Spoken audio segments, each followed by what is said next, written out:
আসসালামু আলাইকুম। কিরকম আছেন আপনারা? আলহামদুলিল্লাহ। আপনারা এত আগে আগে পাট কাটিয়ে দিতেছেন, কারণটা কি? পাট মরে যাচ্ছে তার জন্য। এই পাট তো অনেক লম্বা হয়েছে। লম্বা তো হইছে। তাই না?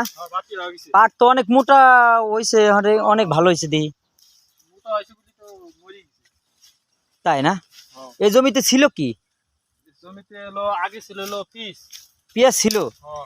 এই পেঁয়াজ ক্ষেতের কারণে মনে হয় তো মোটা তাজা হয়েছে বেশি নাকি? হ্যাঁ বেশি হচ্ছে সারের কারণে বেশি হচ্ছে। তাই না? সেই জন্য কেটে ফেলে। আসলে পাট কাটা তো বয়স হয় নাই, হয়তো 15 দিন পরে কাটলে মনে হয় ভালো হয়তো নাকি? পাতা মাতা মরে গেছে। তাই না? তো আজকে মহরম মাসের আজকে 2 তারিখ। 2 তারিখ না? 2 তারিখ না, 4 তারিখ মনে হয়। আপনার ভুল হয়েছে হয়তো। 4 তারিখ। হ্যালো গাইস, আপনারা দেখতে পারতেছেন পাট অনেক সুন্দর, অনেক ভালো হয়েছে, কিন্তু তারপরে কিন্তু পাট কিন্তু কেটে ফেলাইছে।